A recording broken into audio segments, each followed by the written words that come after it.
On a cold winter night in a small suburban home, 4-month-old Emma lay crying in her crib, her exhausted parents having finally fallen into a deep sleep after days of battling their own severe flu symptoms, unaware that their baby daughter's temperature had spiked dangerously high in the darkness.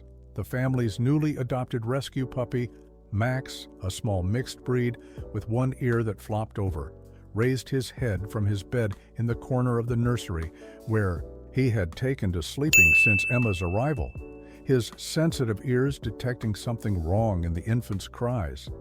Something different from her usual nighttime fussing with determination. In his small body, Max began a persistent campaign to alert the sleeping parents, whining, scratching at their bedroom door, and finally pulling at the blankets until Emma's mother awoke, groggy and disoriented. To find her puppy in a state of unusual distress, what happened next would forever change how this family viewed their small, furry guardian.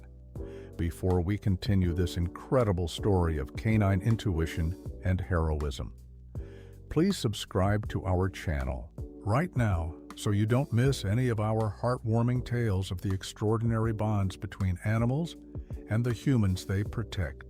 3 months earlier, Sarah Martinez stood in the local animal shelter, her hand resting on her swollen belly as she peered into a kennel where a small puppy with mismatched ears, one standing upright, the other flopping over, sat quietly watching. Her, unlike the other puppies who barked and jumped excitedly, this one simply tilted his head, observing her with intelligent brown eyes. "That's Max," the shelter worker Jenny explained.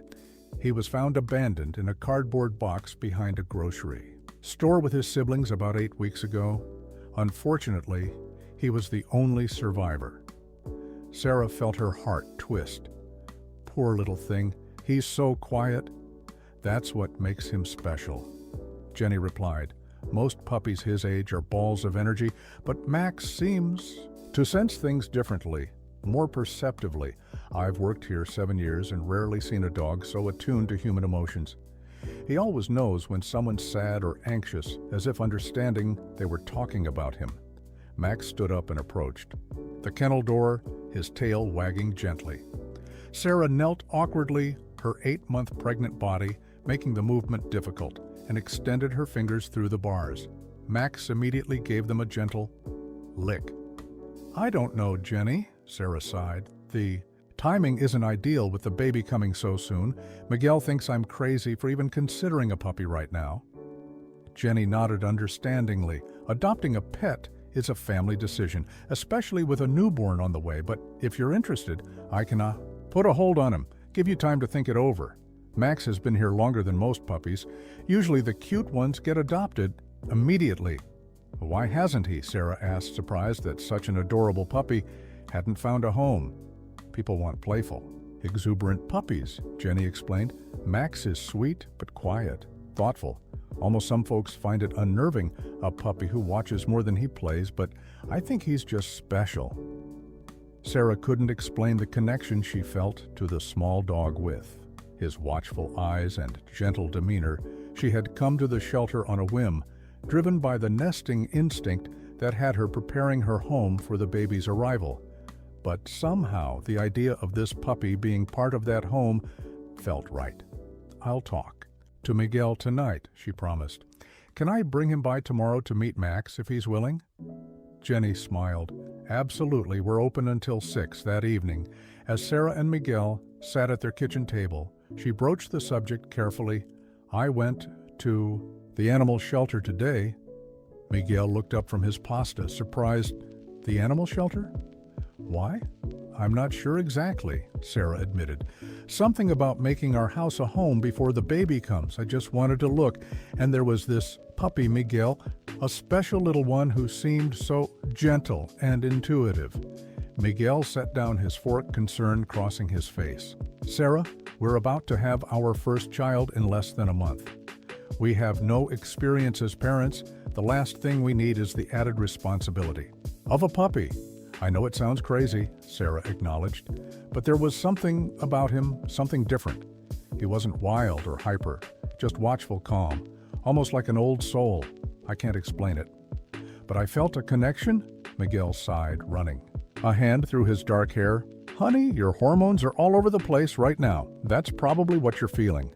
Not a connection to a random puppy. Sarah felt tears welling in her eyes frustratingly. Common during her pregnancy. Would you at least come meet him tomorrow? Just meet him before deciding? Unable to resist his wife's emotional plea, Miguel agreed to visit the shelter the following day, though he remained convinced it was a terrible idea. When they arrived, Jenny greeted them, warmly leading them to a small interaction room. I'll bring Max in so you can spend some time with him without the barrier. Miguel stood stiffly, his arms crossed clearly, prepared to find reasons why adopting a puppy was impractical. But when Jenny returned with the small dog and set him on the floor, Miguel's expression changed. Max didn't bound over excitedly. Instead, he approached calmly, sniffing Miguel's shoes before sitting at his feet and looking up expectantly. That's unusual, Jenny remarked. He's very measured for a puppy his age. Miguel knelt, reaching out hesitantly to pet the small dog who leaned into his touch. He is quiet, isn't he? For several minutes they observed as Max explored the room, periodically returning to check in with them, never jumping or nipping, just present and attentive. When Sarah lowered herself awkwardly onto a chair, Max immediately came to her side, resting his head gently against her pregnant belly. Oh, Sarah gasped. The baby just kicked. Right where his head is, Miguel watched his resistance visibly weakening. How old is he? About 4 months, Jenny replied. He's been fully vetted, had his initial vaccines, and is already showing good progress with basic training. He's unusually responsive. Miguel and Max regarded each other, the men's skepticism meeting the puppy's steady gaze. What about when the baby comes? Puppies can be jealous, destructive. It's a legitimate concern, Jenny acknowledged, but Max has shown exceptional gentleness. We've had children visit the shelter, and he's always careful around them, almost protective, which is unusual for a puppy his age. As they drove home, Sarah waited anxiously for Miguel's verdict. Well? Miguel sighed. He is different from what I expected, more calm than I imagined a puppy would be, but Sarah, the timing still worries me. We could adopt him now, Sarah suggested. That would give us a few weeks to establish routines before the baby arrives. Jenny said they offer training. Support. Miguel was quiet for several moments. If we do this, we need to be prepared for the possibility that it might not work out, that if he shows any aggression or problematic behavior around the baby, we'd have to make a difficult decision. I understand, Sarah nodded. But Miguel, I really believe Max is special. 3 days later, they brought Max home a small bundle of fur with a blue collar and one floppy ear that gave him a perpetually curious expression. The puppy adapted to their home with remarkable ease, quickly learning where to eliminate, exploring his surroundings without destructiveness, and seeming to understand the careful preparations for the baby watching. As Miguel assembled the crib and Sarah organized tiny clothes. It's like he knows, Sarah remarked one evening, as Max sat, observing her fold baby blankets, like he understands something important is happening. Miguel, who had grown surprisingly attached to the quiet, thoughtful puppy, nodded. He's not what I expected. But maybe that's a good thing. Neither of them could have imagined then just how good a thing it would turn out to be. Emma Sofia Martinez arrived 3 weeks later after a difficult 36-hour labor that left Sarah exhausted and emotional. She was perfect 6 pounds 4 ounces with a shock of dark hair, and her father's eyes. Miguel called his parents in Mexico with the news, while Sarah's mother, Elena, arrived to help the new family adjust to their transformed reality. And how is the puppy with the baby? Elena asked skeptically as she prepared dinner in their kitchen the day after they brought Emma home. She had voiced concerns about having a young dog with a newborn since they'd adopted Max. Actually, he's been amazing, Mom, Sarah replied from the living room couch where she was nursing Emma. He's curious, but so gentle, he keeps his distance, like he knows to be careful. Elena made a non-committal sound, clearly unconvinced. Puppies are unpredictable. Sarah, no matter how well-behaved they seem, you and Miguel must watch him every moment around Emma. We are Mom, Sarah assured her, but you should see how he looks at her. It's like he's memorizing her. Indeed, Max had developed a fascinating routine. Whenever Emma was in the room, he would sit at a respectful distance, watching intently, his head tilted to one side, ears perked forward, as if listening to something only he could hear. He never tried to jump up or get too close, merely observed with what Sarah described as old soul eyes that night. As Sarah and Miguel attempted to settle their fussy newborn, Max positioned himself near the bassinet in their bedroom, not interfering, just present and watchful. When Emma finally fell asleep, he curled up on his bed in the corner, his eyes the last to close. "See that?" Sarah whispered to Miguel. "It's like he's standing guard." Miguel nodded thoughtfully. "I never expected this. I thought we'd have to keep them completely separated for months, but he seems to understand she's fragile." The first week passed in the blur, common to new parents: sleep deprivation, midnight feedings, and the constant adjustments to caring for a tiny human. Sarah's mother stayed helping with meals, laundry, and offering guidance, but remaining dubious about Max's presence despite his exemplary behavior. "I still think you should consider having your cousin take the dog until Emma is older," Elena suggested, as she folded baby clothes.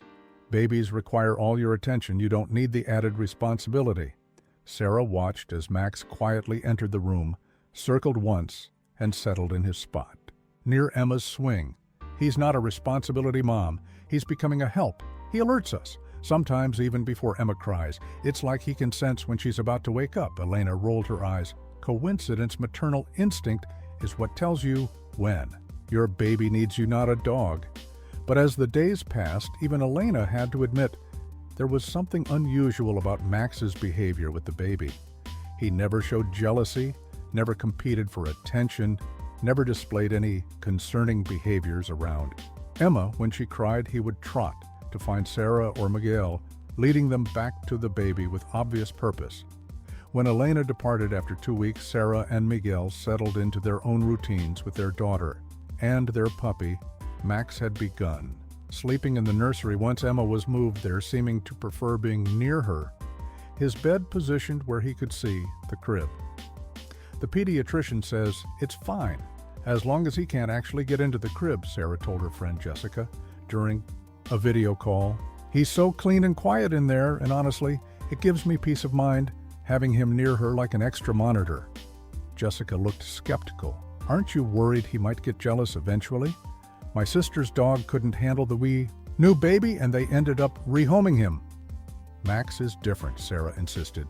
"He's not like other puppies. He's calm, watchful. It's hard to explain, but he seems to understand Emma is special." "If you say so," Jessica replied clearly. Unconvinced, "Just be careful." These conversations became a pattern, well-meaning friends and family expressing concerns about having a puppy around a newborn, while Sarah and Miguel defended their decision with increasing confidence as Max proved himself day after day at Emma's 1-month checkup. Dr. Chen, their pediatrician, asked about pets in the home. "We have a puppy," Miguel explained, "a rescue mix about 6 months old now." "And how is that going?" Dr. Chen asked. "Any concerns about interactions?"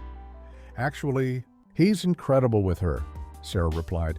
"Very gentle, very aware. He even seems to know when she needs attention sometimes before we do." Dr. Chen smiled. "That's not uncommon. Actually, dogs have remarkable sensory capabilities.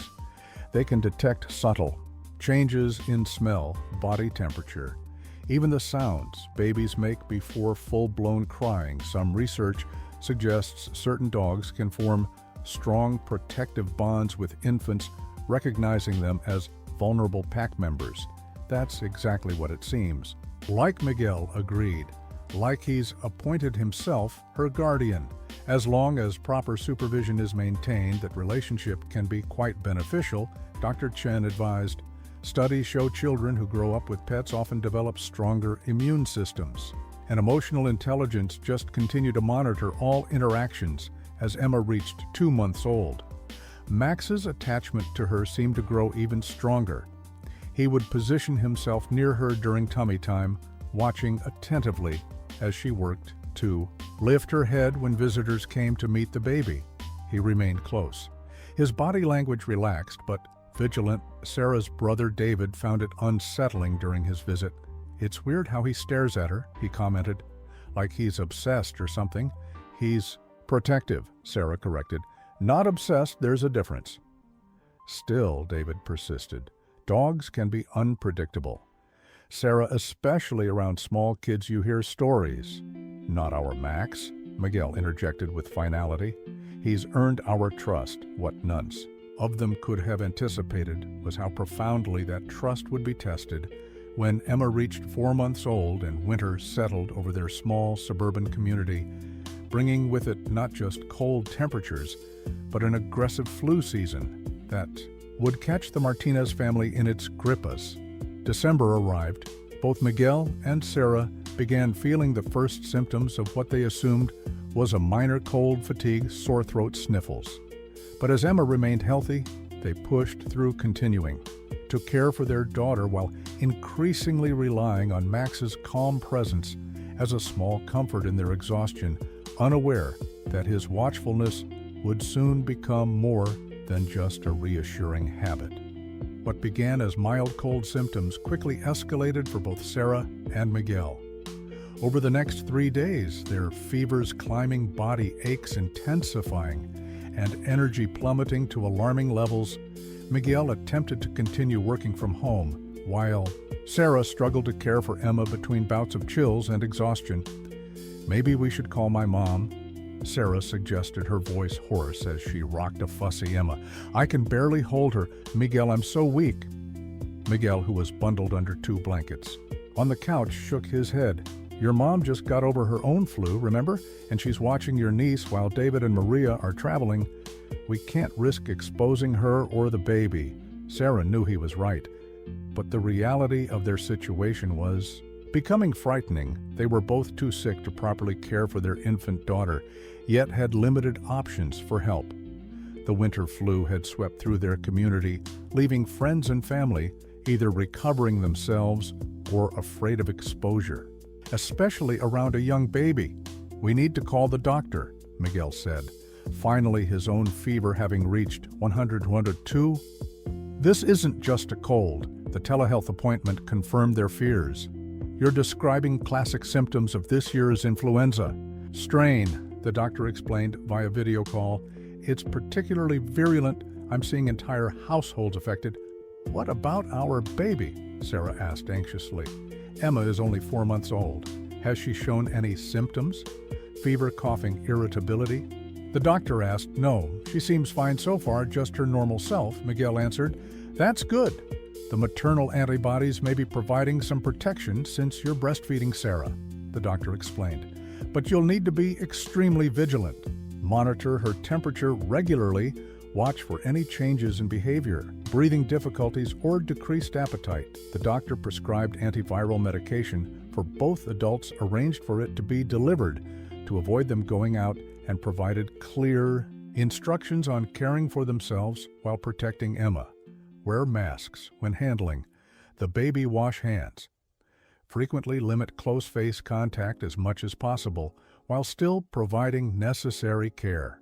The next 2 days became a blur of misery as Sarah and Miguel battled their fevers, taking turns caring for Emma in short shifts when they could summon the energy-making bottles when Sarah was too exhausted to breastfeed through it all. Max remained a constant presence, staying close to Emma, watching the adults with concerned eyes. "I think he knows we're sick," Miguel observed as Max brought his favorite toy and placed it next to Miguel's pillow, a gesture he'd never made before. Like he's trying to comfort us. By the 5th day of their illness, Sarah and Miguel reached a crisis point, both so weakened by fever and fatigue that even the simplest tasks became monumental. Emma had begun showing signs of irritability, though thankfully no fever or cough, her routine disrupted by her parents' illness. "I can barely stand Miguel," Sarah admitted. tears streaming down her face. "I'm so afraid I'll drop her." Miguel wasn't in better condition, his fever still hovering around 101 despite medication. "We need to make a decision, Sarah. I think we might need to call for help." Despite the risks, as they debated their limited options, Emma began crying from her bassinet in the living room, where they'd moved her to keep her close while they rested on the couch. Max, who had been lying nearby, immediately went to the bassinet, peering in at the fussing baby before returning to nudge Sarah's hand with his nose. "I know, buddy," Sarah whispered. "I hear her." She struggled to her feet, swaying slightly as she made her way to Emma. Max, staying right beside her as if ready to support her if she fell as night approached. Their situation hadn't improved, the medication barely keeping their symptoms manageable. Emma becoming increasingly fussy as she sensed her parents' distress. "We need to simplify tonight," Miguel suggested. "Keep Emma in her crib in the nursery with the monitor on high. Take turns checking on her every few hours. It's the best we can do." Sarah nodded, too exhausted to argue, though the thought of having Emma further away caused her anxiety. "What about Max? Should we keep him in our room tonight?" Miguel considered this, watching as Max remained positioned near Emma. "Actually, let's leave him in the nursery. He seems determined to stay near her anyway. And honestly, I find it comforting knowing he's with her. It's like having an extra set of eyes." "Are you sure?" Sarah asked. "We've never left them alone together all night." "He's proven himself," Sarah, Miguel replied, "and the nursery is puppy-proofed. He can't get into the crib, but he can alert us if something seems wrong. I trust him." The decision made, they prepared for the night, establishing Emma in her crib with fresh pajamas, a clean diaper, and a recent feeding. Max settled on his bed in the corner of the nursery while Sarah and Miguel retreated to their bedroom, leaving both doors open, the baby monitor glowing on their nightstand. "I feel like the worst mother in the world," Sarah whispered as they collapsed into bed, "leaving my baby." "When she needs me," Miguel squeezed her hand weakly. "We're doing our best in an impossible situation. She's fed, clean, and safe. We'll check on her in 2 hours." They fell into fitful sleep, interrupted by Emma's occasional cries, which would briefly wake them, prompting one or the other to drag themselves to the nursery to check on her. But as the night deepened, both Sarah and Miguel's fevers spiked again, pushing them into the heavy sleep of the truly ill, the baby monitor still on, but their bodies too depleted to respond to its subtle sounds. In the nursery, Max remained awake longer than usual, his attention fixed on Emma, who had finally settled into sleep around midnight. The house grew quiet, the only sounds the soft whirring of the humidifier and Emma's gentle breathing. Max closed his eyes but remained alert, his ears twitching at every small noise.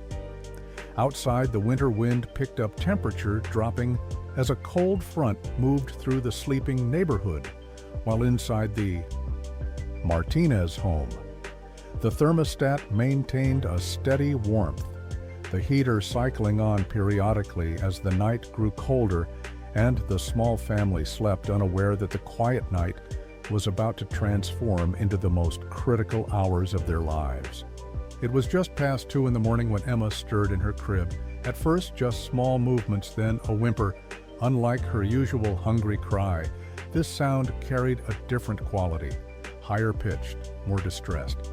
Max's eyes opened immediately, his ears perked forward as he lifted his head from his bed. The nursery was dark, save for the small nightlight casting soft shadows on the walls. Something was different. Max could sense it. The air in the room felt wrong, carrying scents that his sensitive nose recognized as unusual for his small human. She smelled hot, not like her normal warm milk scent, but sharp, almost metallic. He rose from his bed, padding silently to the crib where Emma had begun to cry more forcefully, her small face flushed, her movements jerky and agitated. Max whined softly, looking toward the doorway, expecting one of the big humans to appear as they always did when Emma cried. But the house remained silent, only Emma's increasingly distressed sounds breaking the quiet. Max paced between the crib and the door, his instincts telling him something required attention, but uncertain how to proceed in their bedroom. Sarah and Miguel slept on, trapped in the heavy, unnatural sleep of severe illness. The baby monitor's lights flickered with Emma's cries, but neither parent stirred the medication they had taken before bed, pushing them deeper into unconsciousness than they had anticipated. Their bodies, desperately claiming the rest, needed to fight their infections. Max returned to the crib, rising on his hind legs to peer through the slats at Emma, who had kicked off her light blanket, her small body radiating heat that the puppy could feel even without touching her. She had stopped crying now, her breath coming in quick, shallow pants, her eyes half open but unfocused. Max recognized danger in ways he couldn't articulate, his instincts, reading the signs of distress that humans might miss, the subtle changes in breath scent and movement with sudden determination. Max left the nursery, trotting quickly to the master bedroom where Sarah and Miguel lay sleeping. He approached Sarah's side of the bed, first pawing gently at her arm when she didn't respond. He whined louder, pawing more insistently, still no response. Growing more urgent, Max moved to Miguel, attempting the same tactics with similar results. The puppy's anxiety grew with each passing minute as his attempts to wake the parents failed, sensing the increasing urgency of the situation. Max tried a new approach, jumping onto the foot of the bed, something he had never been allowed to do, barking sharply once, twice. But still neither Sarah nor Miguel showed more than a slight stir. Max's instincts shifted from alert to alarm, returning quickly to check. On Emma, Max found her condition seemingly worse, her cries now weak and intermittent, her movements less coordinated, the heat radiating from her small body intensifying. The puppy knew with certainty that he needed to wake the big humans now circling. Back to the bedroom, Max took the corner of the blanket in his teeth and pulled hard, dragging it partially off Miguel's body. When this produced only a mumbled protest, Max became more determined, grabbing Miguel's pajama pants and tugging sharply. At the same time, emitting a high-pitched whine that he had never used before, the combination finally penetrated Miguel's fever-addled consciousness. "Max," Miguel mumbled, disoriented.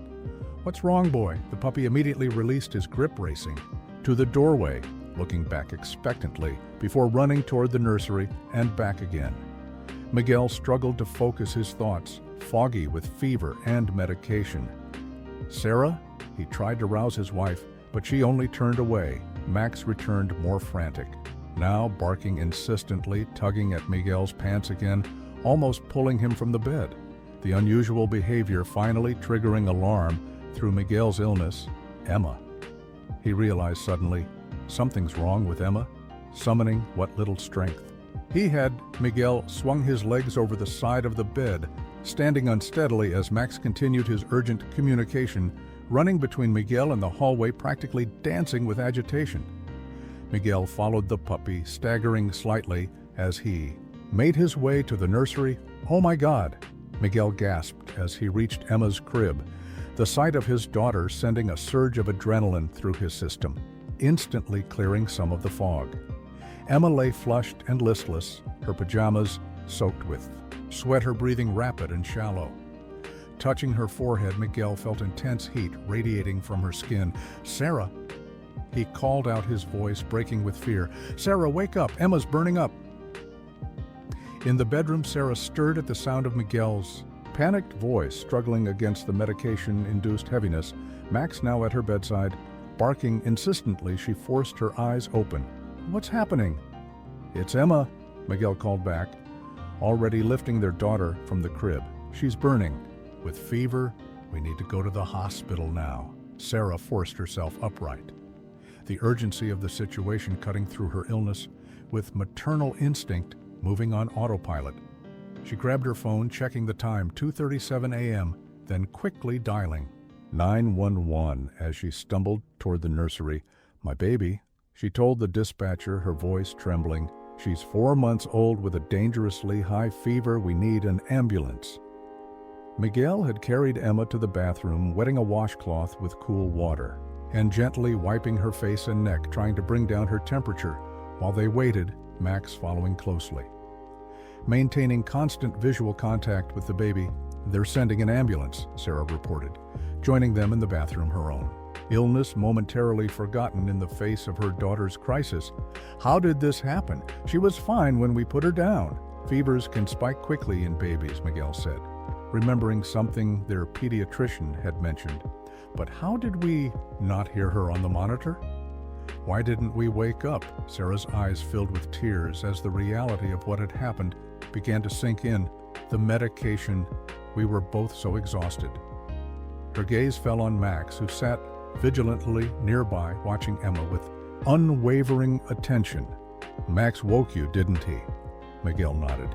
"He wouldn't stop. He pulled the blankets, tugged at my clothes, barked, kept running between us and the nursery. I've never seen him like that." He looked down at the small dog with newfound appreciation. He knew something was wrong. Sarah knelt despite her weakness, reaching out to stroke Max's head. "You saved her," she whispered. "You knew before we did." The sound of sirens in the distance broke through the night as Max continued his watch. The emergency responders would arrive momentarily to take Emma to the hospital. But the puppy had already performed the most crucial intervention, recognizing danger and refusing to give up until he had alerted her parents, some instinct deeper. Then training, some connection beyond explanation, had driven him to act when every minute mattered. The paramedics arrived within minutes, efficiently assessing Emma's condition, their practiced movements, bringing a sense of control to the chaotic situation. "Temperature's 104.3, the female paramedic announced as her partner prepared an IV line. "Respiratory rate elevated, pulse rapid, she's showing signs of dehydration." Sarah and Miguel hovered nearby, still in their pajamas, their own illnesses momentarily forgotten in the face of their daughter's crisis. "What's happening to her?" Sarah asked, her voice breaking. "She was fine earlier." "Babies can spike fevers very quickly," the paramedic explained as they transferred Emma to a small stretcher, "especially with certain infections." "Has she been exposed to anyone who's been sick?" Miguel and Sarah exchanged guilty glances. "We both have the flu," Miguel admitted. "We've been trying to be careful, wearing masks, washing hands, but we've been so sick," the paramedics nodded, understanding that could be it, but we need to rule out other infections. "Fevers this high in infants can be serious. We'll transport her to Children's Memorial. They have the best pediatric emergency department." "Can we both come?" Sarah asked already, gathering Emma's diaper bag. "One of you can ride in the ambulance," the male paramedic replied. "The other will need to follow in your car." The decision was made quickly. Sarah would go in the ambulance while Miguel followed in their SUV as the paramedics prepared to depart. Max stood in the hallway watching, intently, his posture alert, his eyes never leaving. Miguel knelt beside the puppy despite his weakness. "You stay here, boy," he said softly. "You've done your part now. We need to get Emma help." Leaving, Max was difficult knowing what he had done, but there was no choice. Animals weren't permitted in the ambulance or emergency room. Miguel secured the puppy in the kitchen with fresh water and his bed before following the ambulance into the cold night. The gravity of the situation settling over him as he drove. Emma's fever was dangerously high, and he couldn't shake the thought that without Max's intervention, they might still be sleeping unaware of their daughter's condition at Children's Memorial. The emergency department was surprisingly busy despite the late-hour winter, bringing its usual influx of respiratory infections and accidents. Emma was taken immediately to a treatment room, while Sarah filled out paperwork. Miguel arriving minutes later, still feverish himself, but pushing through for his daughter's sake. Dr. Natalie Ramirez, the pediatric emergency physician, examined Emma thoroughly, listening to her lungs, checking her ears, inspecting her skin. "We need to run some tests," she explained. "Blood work, urine culture, chest, X-ray to rule out pneumonia. We'll start antibiotics immediately in case this is bacterial and work on bringing down her fever." "How serious is this?" Miguel asked the question. Sarah was too afraid to voice. Dr. Ramirez's expression was professionally concerned but not alarming. Any fever this high in an infant is considered serious, but the fact that she's still somewhat responsive is a good sign. We'll know more once the tests come back. What's most important now is that you brought her in. Promptly high fevers can lead to febrile seizures in babies this young, as the medical team worked around Emma, drawing blood-starting fluids, positioning cooling measures. Sarah recounted the night's events. "Our puppy woke my husband. He knew something was wrong before we did." Dr. Ramirez looked up with interest. "Your puppy alerted you?" Sarah nodded. "We were both so sick taking medication we didn't hear her on the monitor. But Max, our dog, he kept trying to wake us. He was frantic, pulling at blankets, barking if he hadn't been so persistent." "Now that's remarkable," Dr. Ramirez commented. "Though not unheard of, dogs have extraordinary sensory capabilities. They can detect subtle changes in body chemistry, odor, even body temperature that we can't perceive. Some can sense seizures before they happen or detect dangerous blood sugar changes in diabetics. Your puppy may have saved your daughter from a much more serious situation." The gravity of Max's intervention settled over Sarah and Miguel as they maintained their vigil in the treatment room, both fighting their own illness to stay present for Emma.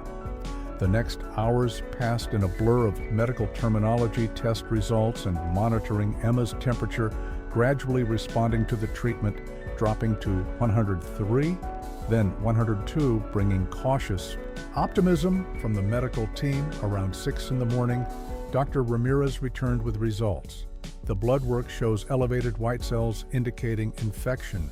Her urine culture will take longer, but shows preliminary signs of a urinary tract infection, which can cause these sudden high fevers in infants. The chest X-ray is clear, which is good news. "A urinary tract infection?" Miguel questioned.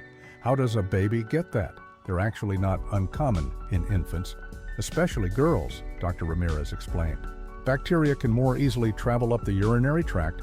Sometimes it's related to diaper changes or baths. Sometimes there's no clear cause.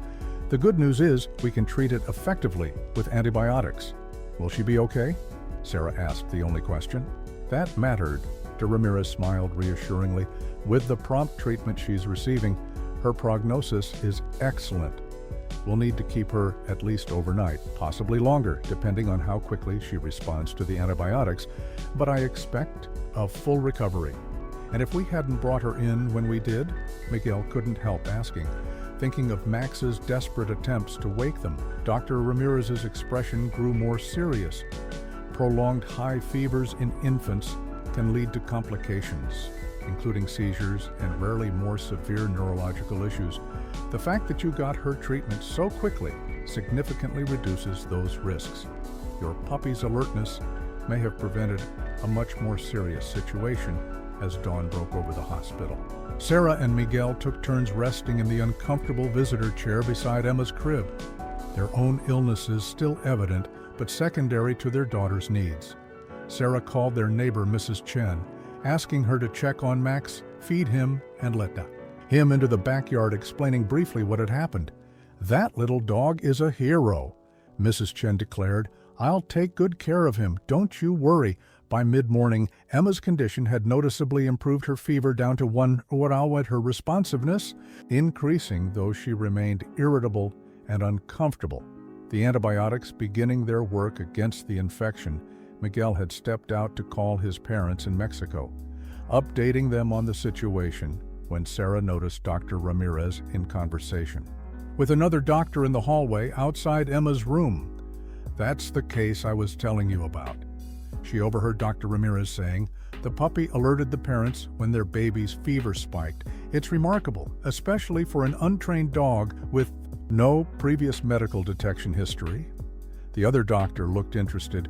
"How old is this dog?" "Just a puppy, from what the parents said. Maybe 6 or 7 months, a rescue mix."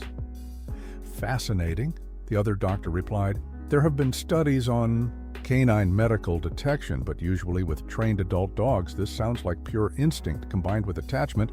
I'd love to learn more."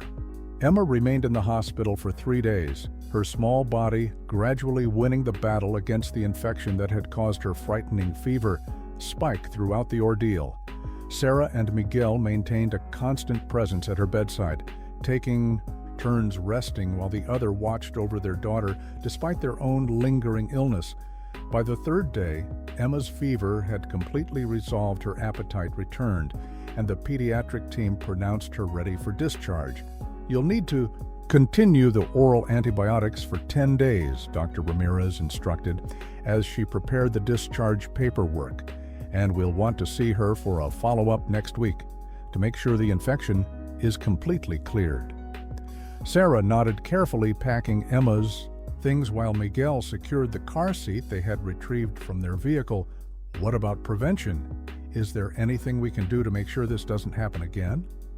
"For infant girls, urinary tract infections can sometimes recur," Dr. Ramirez explained. "Front-to-back wiping during diaper changes is important.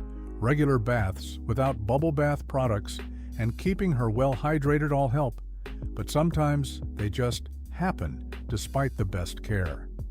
Miguel asked the question that had been on both their minds. "And the fever, would it spike that quickly again? We're concerned about recognizing the signs, especially since we missed them this time." Dr. Ramirez's expression softened. "Young infants can develop high fevers very rapidly. That's why we recommend parents have a reliable thermometer and check temperature whenever a baby seems unusually fussy or feels warm. But from what you've told me, your puppy might be your best early warning system. Dogs can detect changes in body temperature and scent hours before humans notice symptoms." "We've been thinking about that," Sarah admitted. "About Max. We feel like we owe him everything."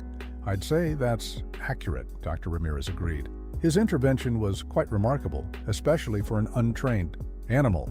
It speaks to both his natural abilities and his bond with Emma." As they prepared to leave the hospital, a nurse approached with a small gift bag. "Some of us in the pediatric department wanted to give this to you for your puppy," she explained.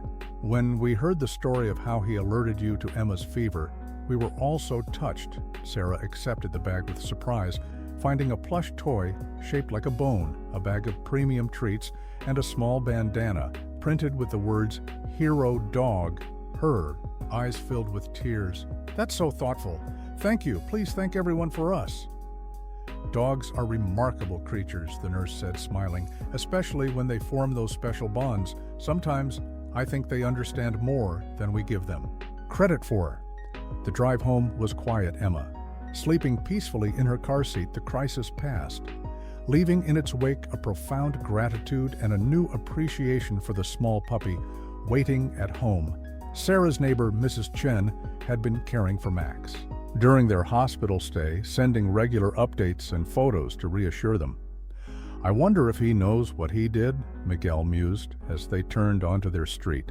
"If he understands how important it was." Sarah gazed out the window. "I think on some level he must have known the danger. That's why he was so persistent. I've been reading about it. There are documented cases of untrained dogs detecting medical emergencies. Something in their evolutionary history makes them attuned to changes in their human pack members." As they pulled into their driveway, Mrs. Chen appeared on her porch, waving before hurrying over to greet them. "Welcome home. How is the little one?" "Much better," Sarah replied carefully, lifting Emma's carrier from the car. "The infection is responding to antibiotics. She should make a full recovery." Mrs. Chen beamed. "And all thanks to your remarkable little dog. He's been such a good boy.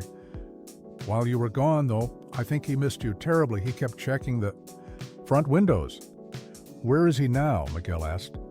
"Collecting their bags from the trunk in your backyard," Mrs. Chen explained. "I just let him out about 20 minutes ago. Thought he might want to run around a bit before you arrived." Thanking their neighbor for her help, Miguel unlocked the front door while Sarah carried Emma inside. The house felt oddly different after their absence, somehow more significant, as the place where their daughter had faced danger and been saved by the most unexpected guardian. Once inside, Sarah settled Emma, still sleeping in her carrier, on the living room floor, while Miguel opened the back door to call Max. The response was immediate. The sound of rapidly approaching paws, followed by Max's appearance at the door, his whole body quivering with excitement at their return. His tail wagging so vigorously it made his entire rear end swing. Side to side, Miguel knelt to greet him, receiving enthusiastic licks and gentle pawing. "Hey, buddy," he said, his voice thick with emotion. "We missed you too." After the initial greeting, Max's attention immediately shifted, his nose twitching.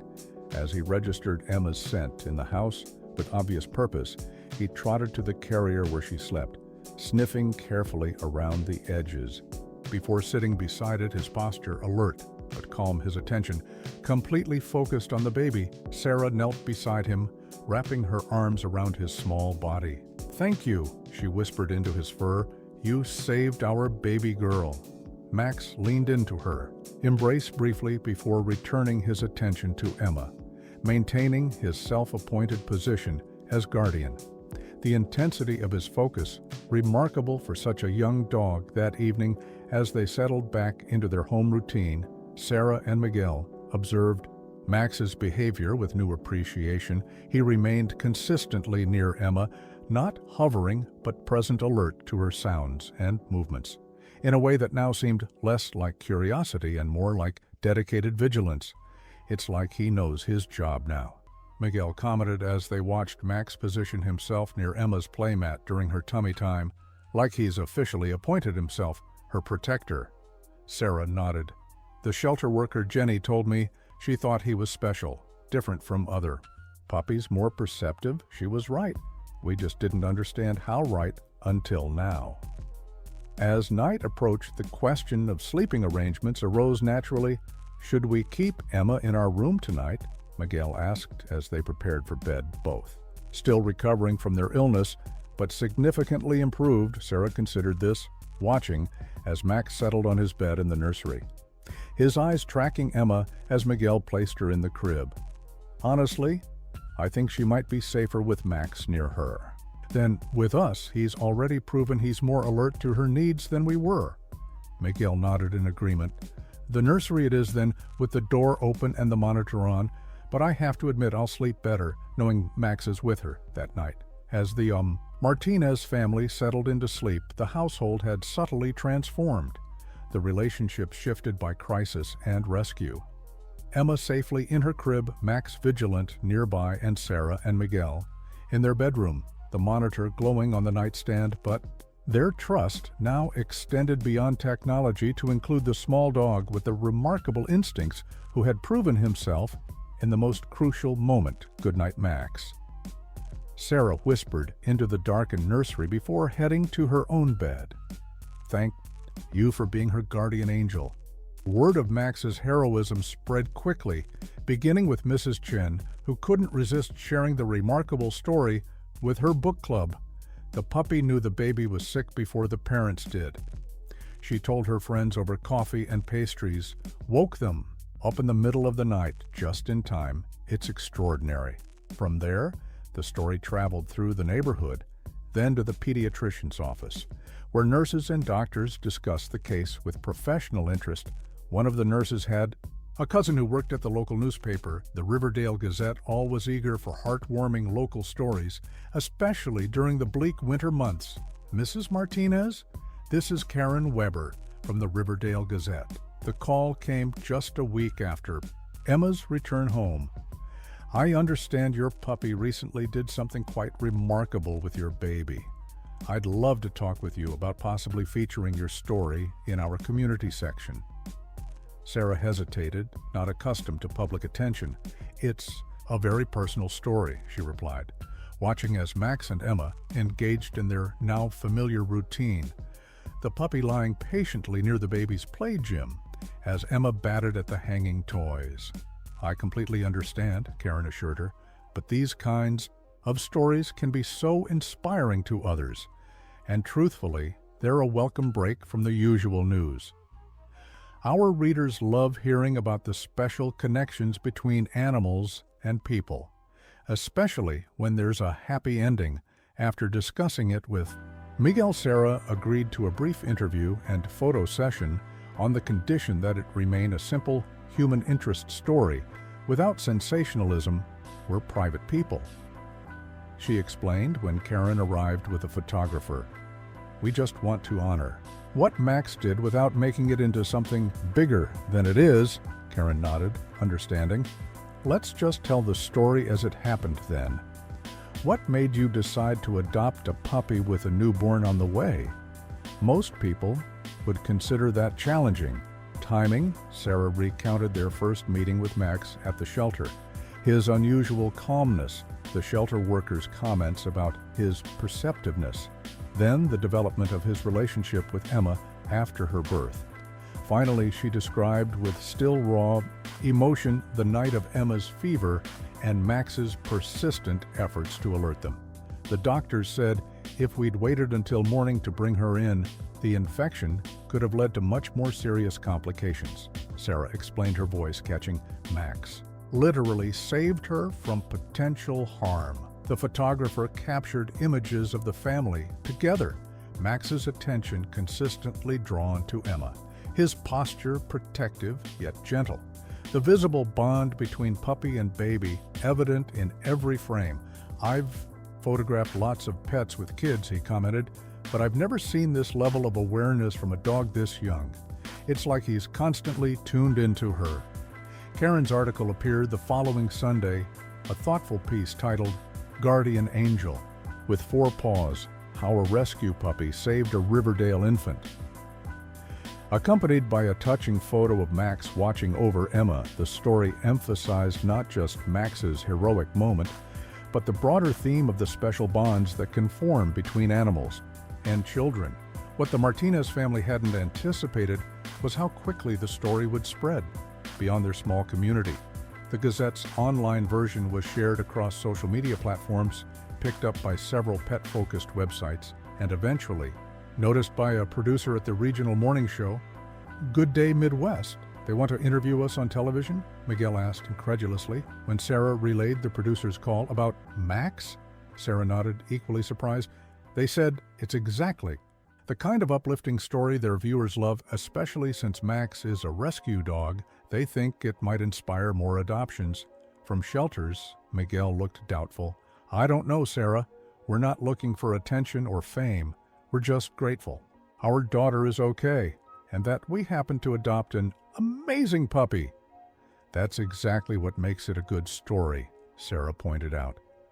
"We're just an ordinary family who experienced something extraordinary. They're only asking for a 5-minute segment, filmed right here at home." After consideration, they agreed to the television appearance scheduled for the following week. Preparations were minimal, simply ensuring the house was presentable, and that both Emma and Max would be comfortable with the small crew. The morning of the interview, Sarah felt unexpectedly nervous, dressing Emma in her cutest outfit, while Miguel walked Max to help burn off some energy before the cameras arrived.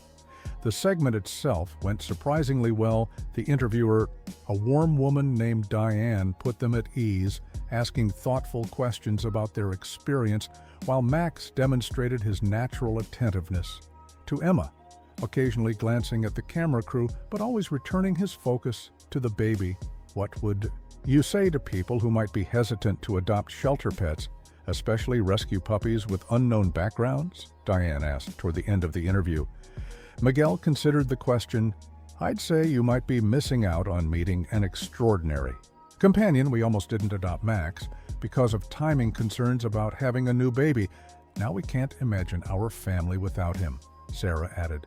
"Shelters are full of amazing animals just waiting for their chance to become part of a family." Max may be exceptional in what he did, but every animal has the capacity for that kind of deep connection if given the opportunity. The segment aired the following Monday morning, quickly becoming one of the station's most shared clips online viewers. Resonating with the story of the rescue puppy who saved his baby sister, comments flooded the station's social media pages, many sharing their own stories of remarkable animal interventions, others asking how they could adopt pets like Max B. Weeks. And the Martinez family had declined 3 more interview requests, including one from a national morning show preferring to return to their private lives.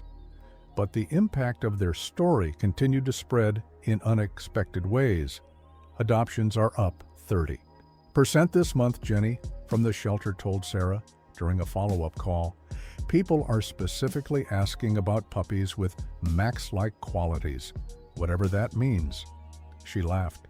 I've been telling them it's not about finding a dog who looks like Max. It's about creating the kind of bond your family has that comes from love, commitment, and treating an animal as a true family member. Sarah smiled at Max, who lay nearby watching Emma practice rolling over on her playmat. His expression, alert but calm. He was special from the start, she said.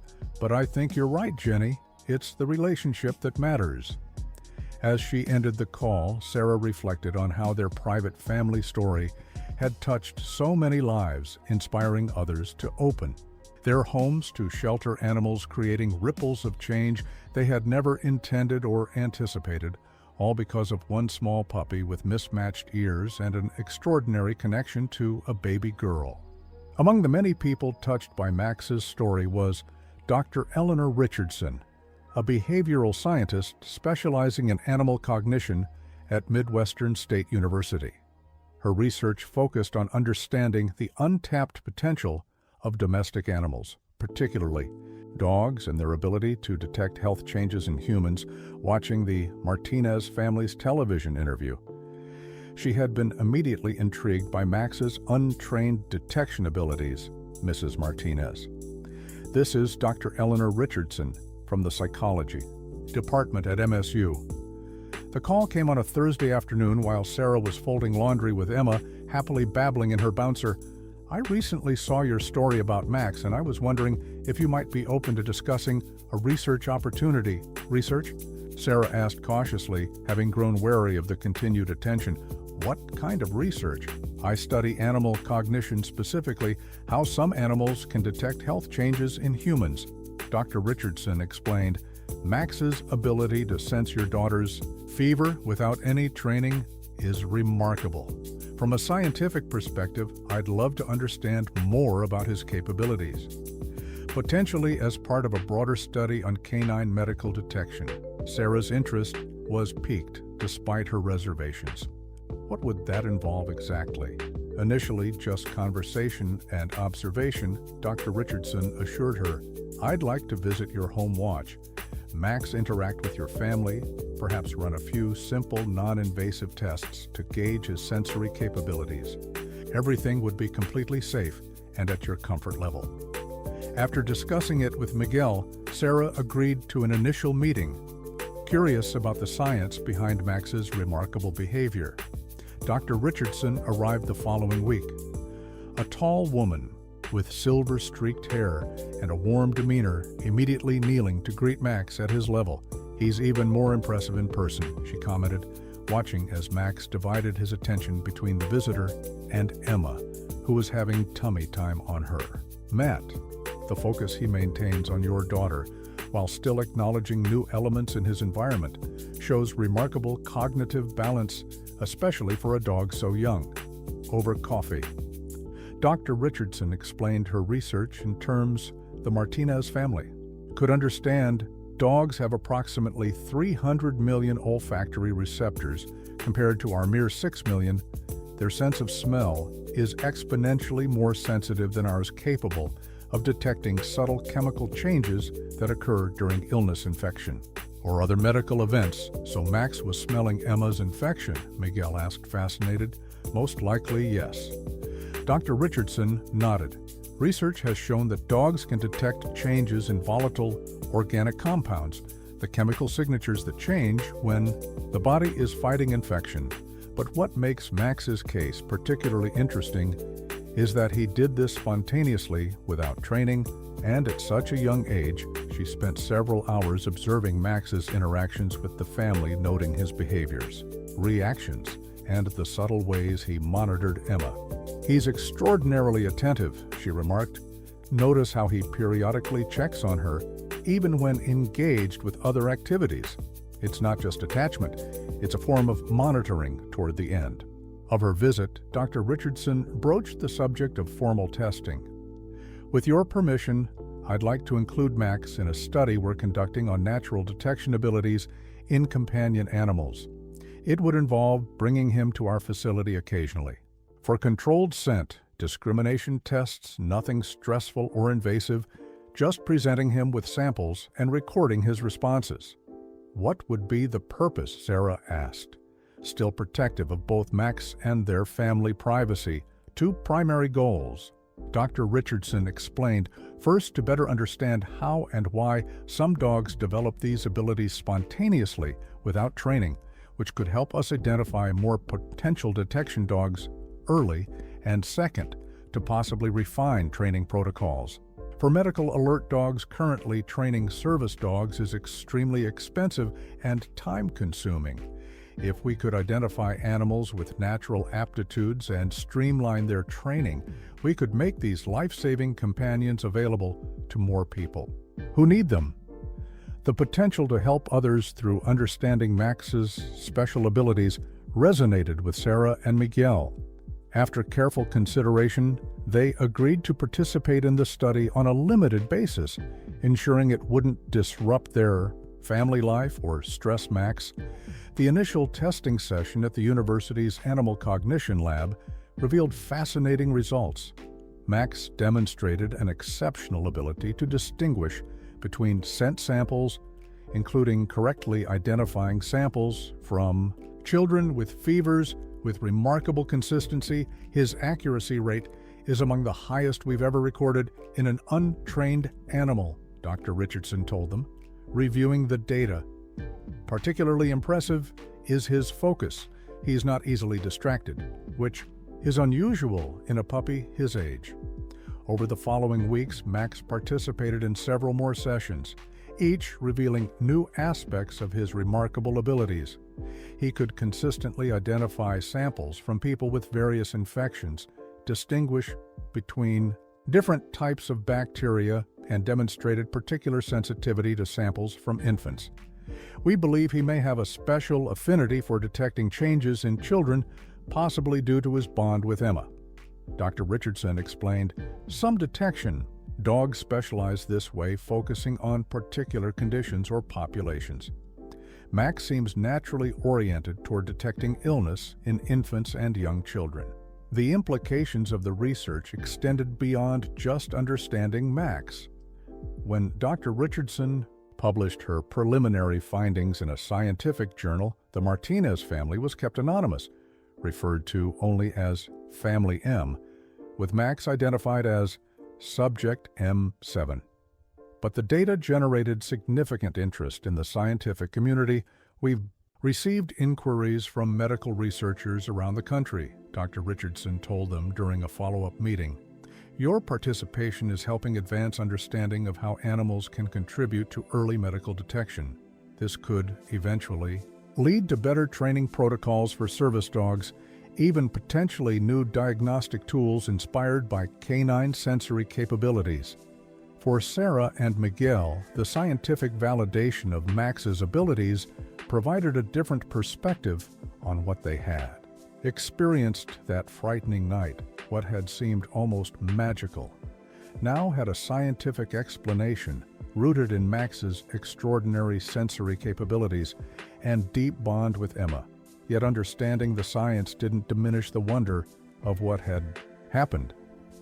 Knowing how he did it doesn't make it any less remarkable, Sarah observed one evening, watching Max and Emma during their bedtime routine, the puppy now 10 months old sitting patiently as Sarah read Emma a story. If anything, it makes me appreciate how incredible animals are, what they can perceive that we can't. Miguel nodded thoughtfully. And to think, we almost didn't adopt him because of the timing. We'd have missed out on so much. Not just Emma's safety that night, but everything he's brought to our family and now potentially to science and other families too.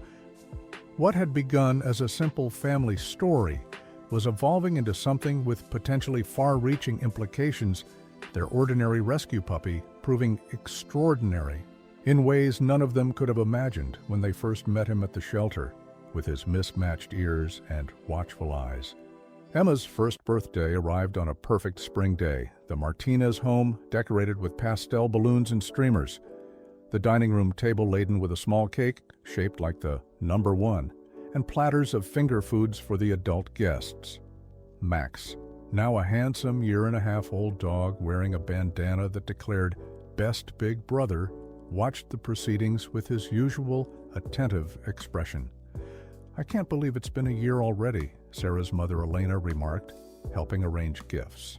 On the side table, "Seems like just yesterday you were bringing her home from the hospital." Sarah smiled, watching Emma toddle unsteadily between Miguel and his parents, who had flown in from Mexico for the celebration. "So much has happened this year. It feels both incredibly fast and like she's always been part of our lives." The party was intentionally small, just family, and a few close friends, including Jenny from the shelter, who had helped them adopt Max. Dr. Richardson had also been invited, having become something of a friend to the family through their work together on the research study. "There's the birthday girl," Jenny exclaimed as Emma wobbled toward her. "And look at you, Max, all grown up and so handsome." She knelt to greet the dog, who politely accepted her attention while maintaining visual awareness of Emma's location. A behavior pattern the family had grown accustomed to, but still impressed visitors. "He never stops monitoring her, does he?" Jenny observed. "Even during greetings or play, his awareness always includes her location. Dr. Richardson calls it split attention." Miguel explained, joining them. "Apparently it's rare in dogs, especially young ones. Most either focus completely on one thing or get distracted. Max maintains awareness of Emma while still engaging with everything else." The celebration proceeded with the familiar rituals of a first birthday. Emma delighting everyone by enthusiastically smashing her cake, getting frosting everywhere much. To Max's interest, though he maintained a respectful distance, knowing cake wasn't for dogs, gifts were opened with parental assistance. Emma more interested in the colorful paper than the contents during a quiet moment, as guests mingled in the backyard. Sarah found herself standing with Dr. Richardson, watching Emma play with her new toys on a blanket.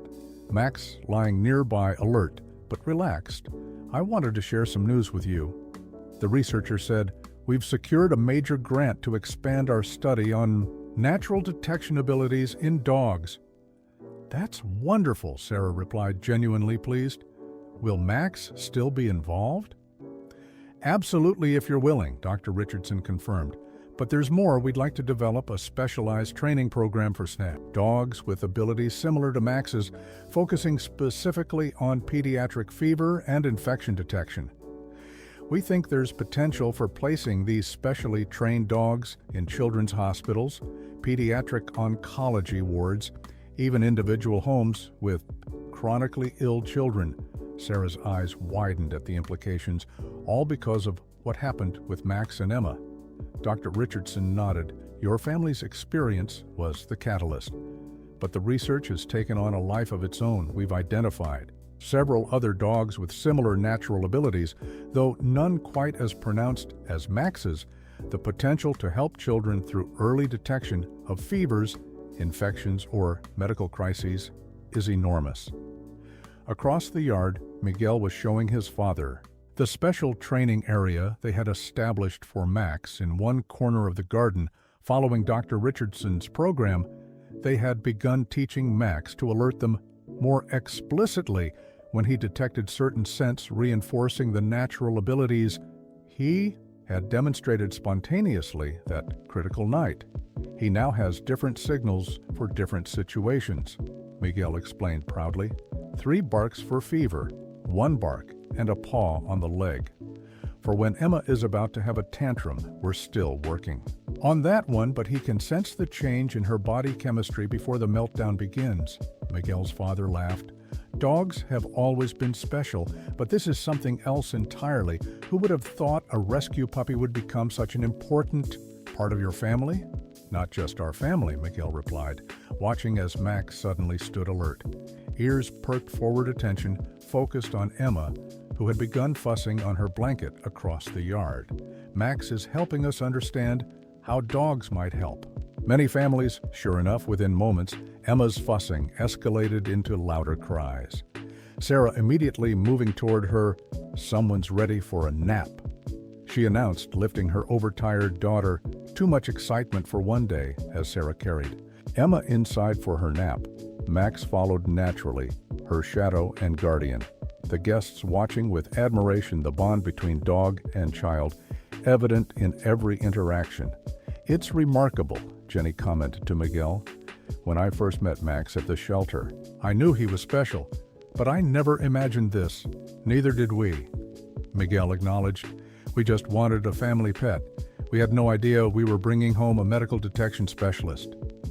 The party continued while Emma napped, conversation flowing between family and friends Dr. Richardson and Jenny Deep in discussion about potential collaboration between the university research program and the shelter to identify other dogs with natural detection abilities. The shelter assessment could include simple scent discrimination tests, Dr. Richardson suggested, helping identify puppies with heightened olfactory sensitivity and focus these traits. Seemed to be what made Max exceptional. We could develop a special adoption program, Jenny agreed, excitement. Matching these dogs with families who could benefit most from their abilities, like those with chronically ill children or elderly relatives.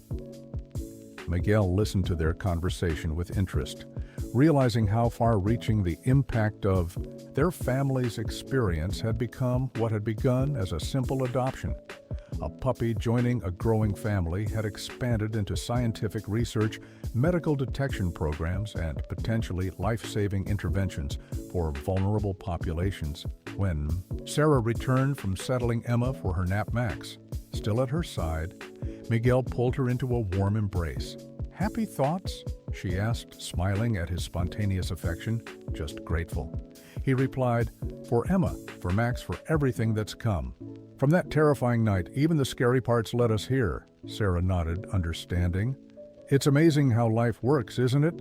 How the most unexpected connections can change everything." As if aware he was being discussed, Max looked up at them, his intelligent eyes moving between their faces before returning to his vigilant monitoring of the house where Emma slept. The small dog who had once been alone in a shelter, now the centerpiece of a story that continued to unfold in ways none of them could have predicted. "You know," Sarah said thoughtfully, "Max is approaching his second birthday soon. Maybe we should plan a special celebration for him too. After all, he's earned it." Miguel laughed. "Absolutely. Our hero deserves his own day, complete with dog-friendly cake and maybe a new bow tie. He does seem to enjoy looking distinguished." Their laughter carried across the yard to their gathered loved ones. The joy of the day, the celebration of Emma's first year of life, inseparable from the gratitude they felt for the remarkable dog who had helped ensure she reached this milestone, healthy and thriving, the family made complete by 4 paws and a floppy ear. Inspired by their experience with Max, Sarah and Miguel began exploring ways to help other families benefit from the special connection between children and animals. The conversation with Jenny and Dr. Richardson at Emma's birthday party had planted a seed that quickly took root and blossomed into something meaningful. "What if we created a foundation?" Sarah proposed one evening. After Emma had gone to bed, Max curled at their feet as they discussed possibilities, something to help match specially trained detection dogs with families who have medically vulnerable children. Miguel considered the idea. It would require significant resources, expertise, networking, but the impact could be enormous.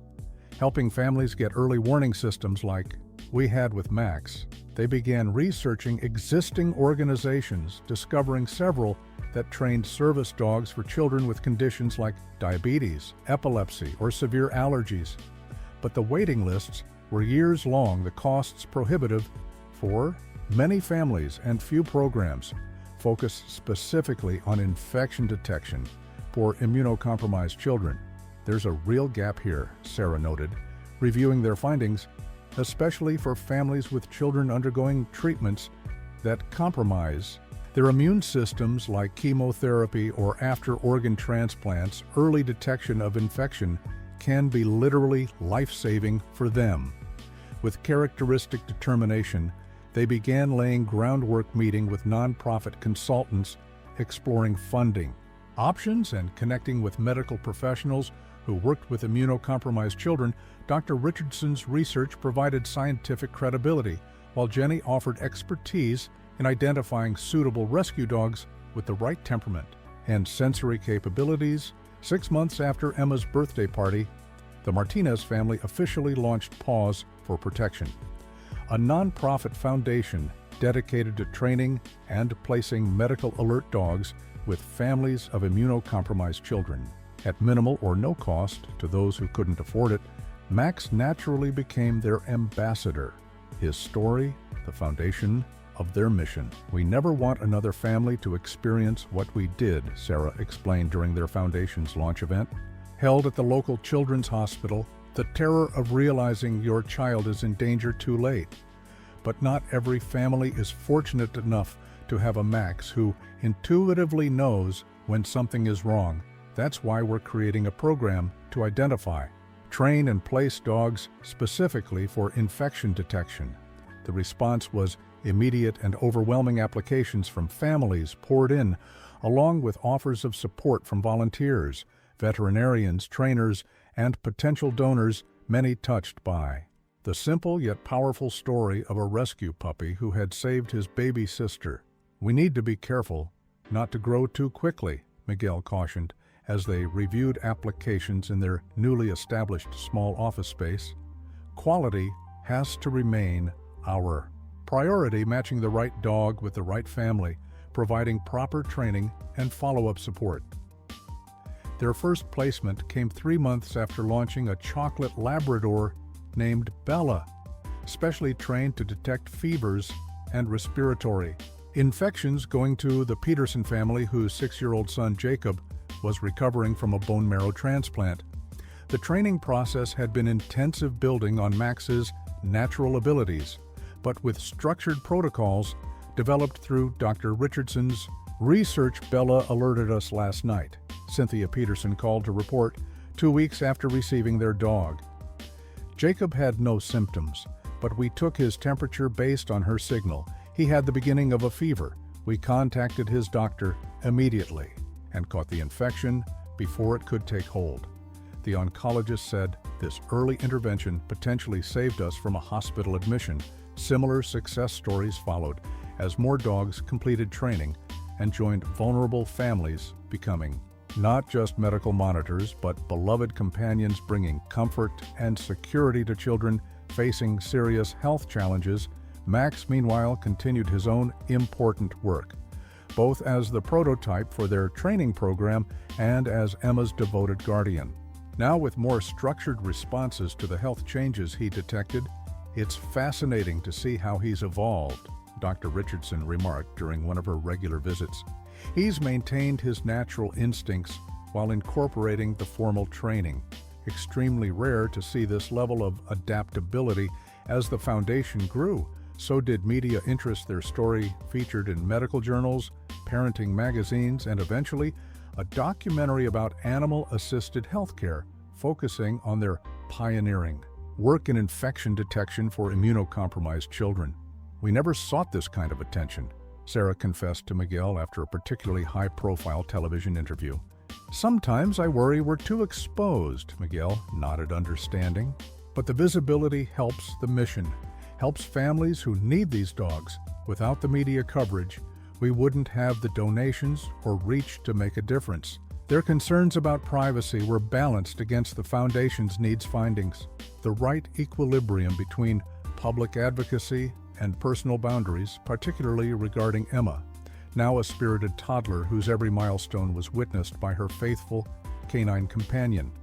On a crisp autumn day, nearly 2 years after Max's life-saving intervention, the Martinez family hosted their foundation's first annual Paws for Protection fundraising walk. Dozens of families with their medical alert dogs gathering in the city park, many wearing matching t-shirts emblazoned with paw prints, and the foundation's motto, "Because every child deserves a guardian angel."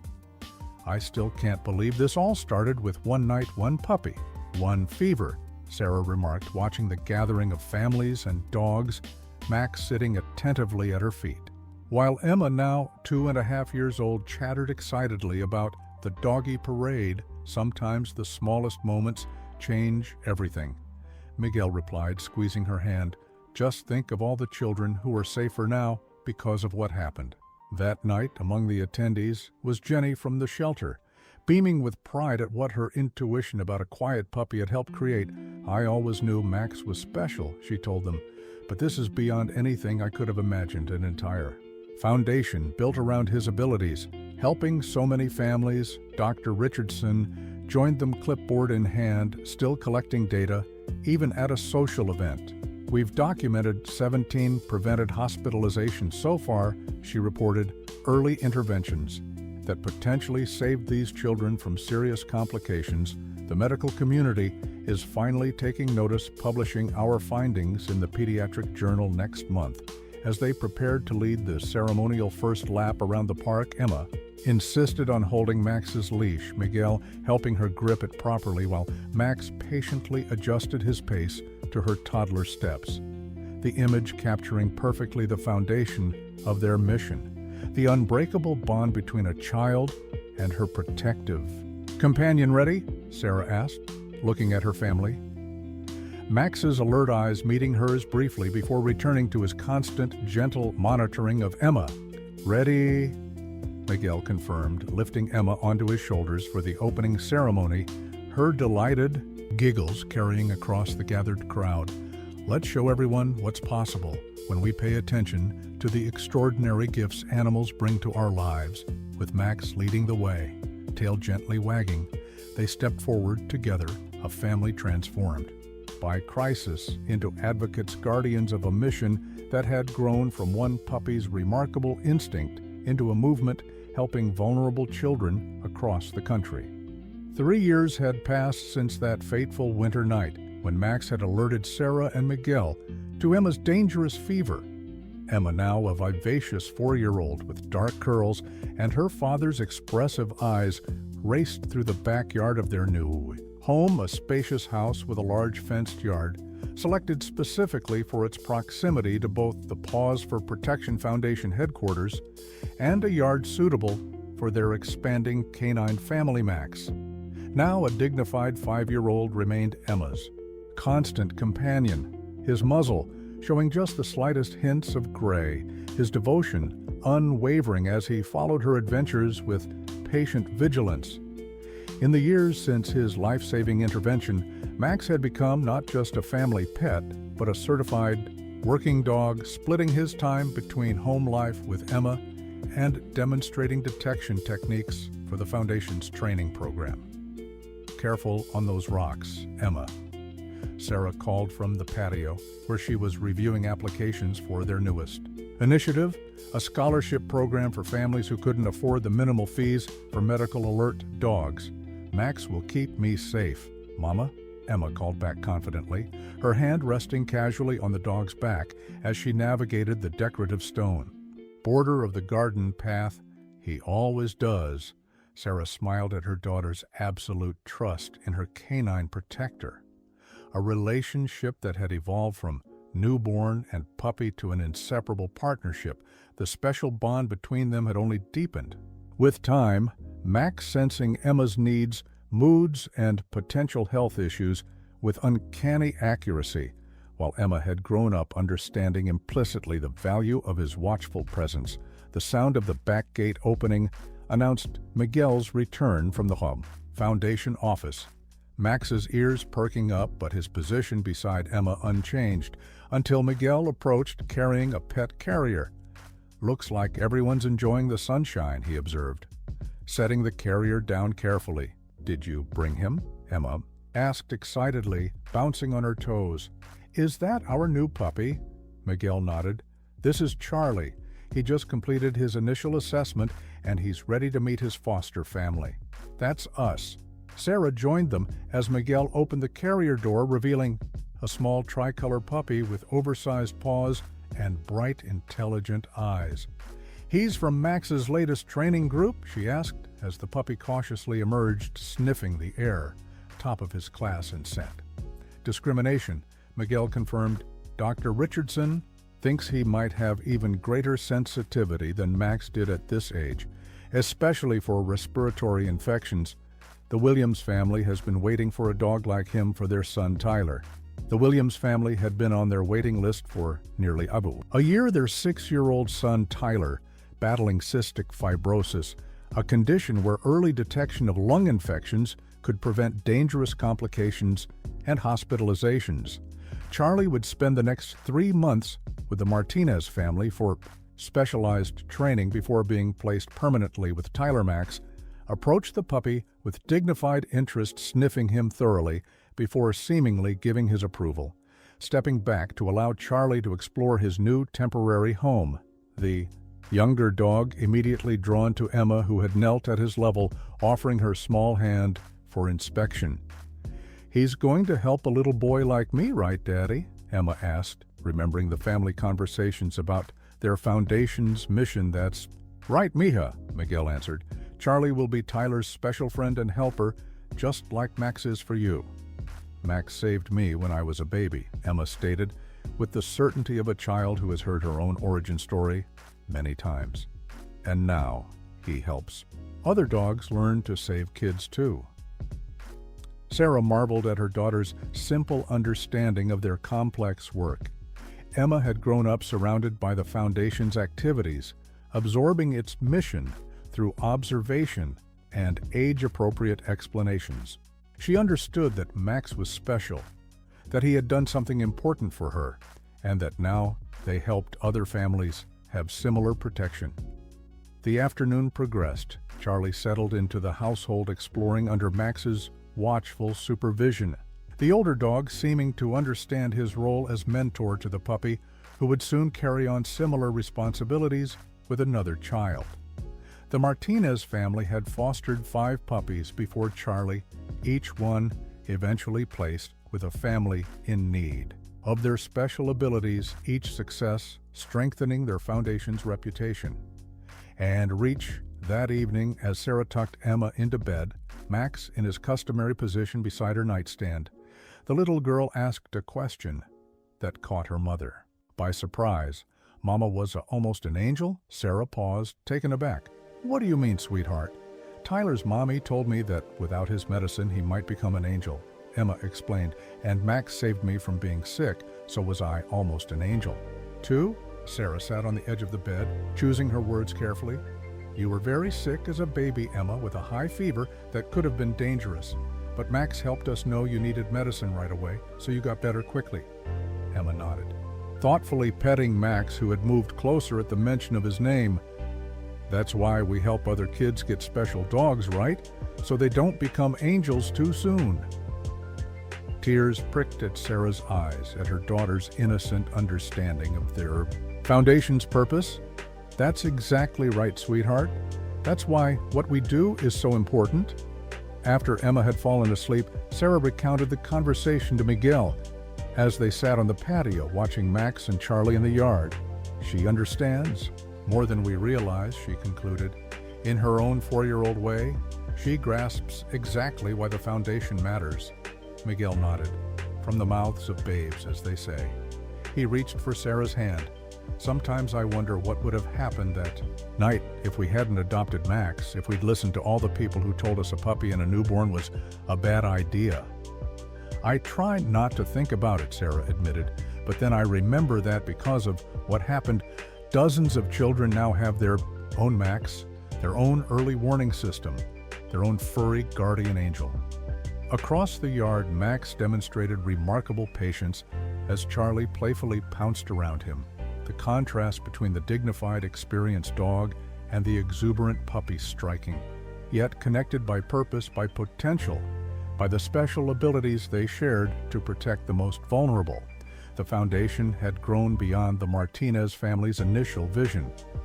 Now, with a staff of trainers, veterinarians, and administrators, they had placed over 40 specially trained dogs with families across the country, documented countless prevented hospitalizations, and were expanding into research partnerships with 3 major children's hospitals. Their work attracting internationals. attention, and inspiring similar programs abroad, yet amid the growth and accolades, the heart of their mission remained simple and personal, embodied in the quiet vigilance of a dog with mismatched ears who had once been an unwanted puppy in a shelter and became the guardian of a baby girl, changing the course of countless lives through one night's intuitive action. As darkness settled over their home, Emma slept peacefully. Max at his usual post beside her bed, Charlie curled in his crate nearby, being trained to one day watch over another child with the same devotion outside the window.